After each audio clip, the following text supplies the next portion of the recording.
বন্ধুরা, এই প্রাণী জগতের সবার মধ্যে মানুষের বুদ্ধি কিন্তু অনেক দ্রুত কাজ করে। আর যাদের বুদ্ধি অনেক দ্রুত কাজ করে তারাই কিন্তু শুধুমাত্র এই পরীক্ষাটা দিতে পারে। চারজন বন্ধু মিলে জঙ্গলে ঘুরতে গেছে। জঙ্গলে ঘুরতে ঘুরতে চারজন বন্ধু পথ হারিয়ে দুজন দুজন করে আলাদা হয়ে গেছে।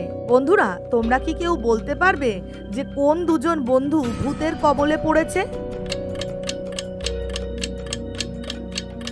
সঠিক উত্তরটি জানার আগে বন্ধুরা, তোমরা যারা যারা চ্যানেলটিকে সাবস্ক্রাইব করোনি তারা এক্ষুনি ভিডিওটিকে লাইক করে চ্যানেলটিকে সাবস্ক্রাইব করে দাও। আর যারা ফেসবুক থেকে দেখছো তারা পেজটিকে ফলো করে দাও।